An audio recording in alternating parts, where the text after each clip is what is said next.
ভারতীয় জনতা মজদুর মঞ্চ বিজেএমএম এবং পশ্চিমবঙ্গের বিকাশিত ভারত সংকল্প সংস্থার যৌথ উদ্যোগে শিয়ালদহের ডিআরএম ভবনে অবস্থিত ডক্টর বিধানচন্দ্র রায়ের ইনস্টিটিউটে আজ একটি রাজ্য পর্যায়ে শ্রমিক সম্মেলন অনুষ্ঠিত হয়।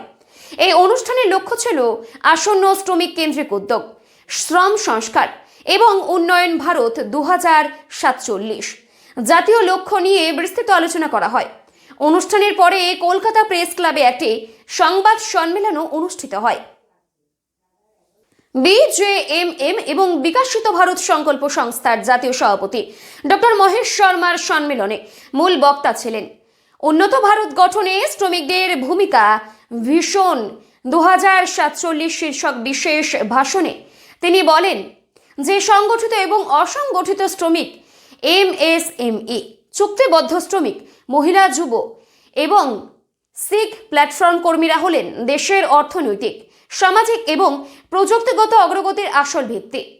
আরও উপস্থিত ছিলেন পশুপতি মণ্ডল, বিকাশিত ভারত সংকল্প সংঘের সভাপতি জগদীশ মণ্ডল, অল ইন্ডিয়া মথুরা মহাসংঘের প্রাক্তন সম্পাদক এবং বর্তমান জেলা সভাপতি সত্যনারায়ণ ঝা, ঝাড়খণ্ডের প্রাক্তন মন্ত্রী এবং বিজেএমএম রাজ্য সভাপতি সমাজকর্মী সুকুমার নদী এবং কল্পতরু ভট্টাচার্য, বিকাশিত ভারত সংকল্প সংঘের পশ্চিমবঙ্গ আহ্বায়ক।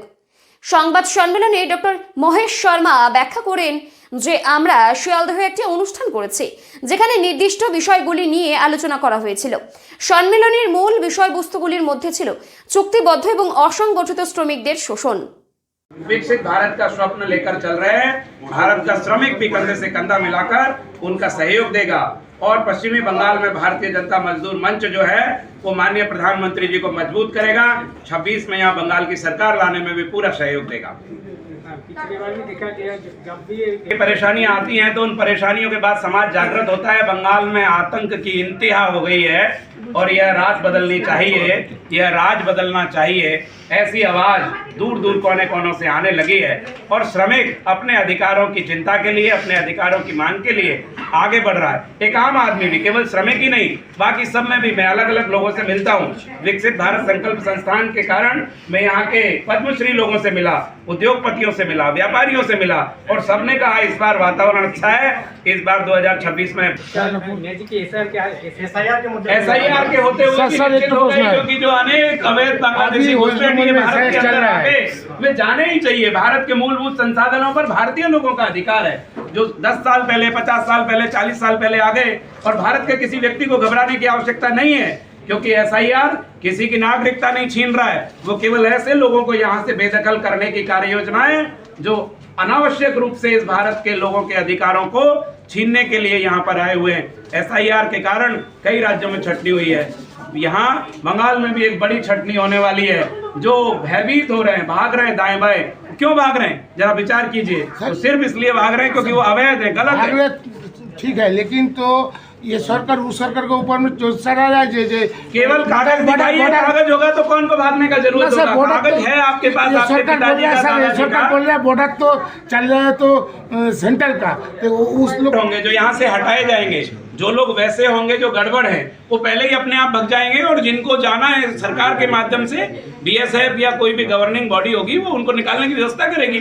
उसमें कौन सी चिंता है। आप लिस्ट दीजिए मुझे, मैं निकलवाता हूँ।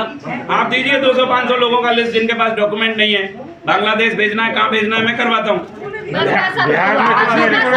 करने के लिए नीचे रखो। केंद्र सरकार ने भारत में से अवैध घुसपैठियों को निकालने के लिए मतदाताओं के पुनर्मूल्यांकन के लिए SIR की व्यवस्था तय की है और उसमें लोगों से पुराने दस्तावेज मांगे गए हैं। इसमें कोई आपत्ति नहीं है। किसी भी देश की सरकार अपने देश के संसाधनों पर अपने नागरिकों का ही अधिकार मानती है और यहाँ विभिन्न प्रकार के जो आंदोलन हो रहे हैं वो आतंकवादी गतिविधियों टाइप के लोग होंगे। नहीं तो यदि मेरे से, आपसे, किसी भी व्यक्ति से अगर कोई कागज मांगा जाता है तो देने में कोई आपत्ति नहीं होनी चाहिए।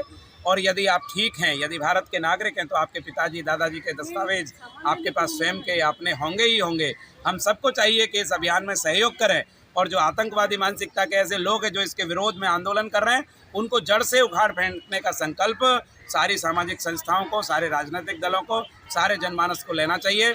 एक आम आदमी को, समाज सेवी को इसके समर्थन में अपनी बाइट भी देनी चाहिए कि हम मोदी जी के साथ हैं, भारत के साथ हैं। मोदी जी के साथ इसलिए नहीं है कि ये कोई पार्टी के लोग हैं, एक आम भारतीय नागरिक को भी ये कहना चाहिए कि यदि मेरे देश में 2 करोड़, 3 करोड़, 5 करोड़ बांग्लादेशी घुसपैठिए पिछले 50 वर्षों में आ गए तो उनका खात्मा होना चाहिए, निकलना चाहिए।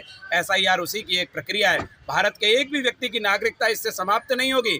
भारत के प्रत्येक व्यक्ति को अवसर प्राप्त होगा, उसको केवल दस्तावेज सत्यापन कराने, और जो नागरिक है वो ये करा सकता है, और जो नागरिक नहीं है वो डर रहे हैं, भग रहे हैं। और ऐसे हजारों लाखों की संख्या में जब ये लोग जाएंगे तो बंगाल जैसे क्षेत्र में भी कमल खिलेगा, ऐसा विश्वास है।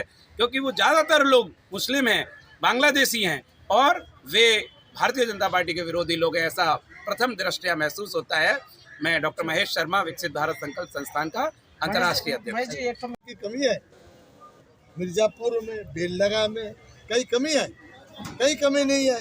30 साल पहले आज कोई कह रहा है, ये उनके कहने, बीजेपी वाले इसको उछाल कूद करके उनके हीरो बनाना चाहता है, उस पर आप लोग भी है। तो ये एक पॉलिटिकल स्टंट है। 100/100 बंगाल के मुसलमानों को कुछ नहीं होगा, कुछ लेना नहीं। ये सवाब का काम नहीं है, ये भावता है। बीजेपी भावता करना चाहते हैं, प्रेशर चाहता है TMC के साथ। अच्छा सर, एक चीज और बोल रहा हूँ कि यदि SIR में जो नाम कट रहा है, अगर बहुत ज्यादा इस टाइप से घटना घट रही है तो आप लोग किस प्रकार का आंदोलन करेंगे? हमको समझने दीजिए, हमको इसमें समाचार को देखने दीजिए। हम लोग बहुत आर्गुमेंट वाले हैं, समझदार हैं। हमने पूरा टीम को लगा के रखा है, तब हम बता पाएंगे क्या होगा। सर जी, इस तो होगा।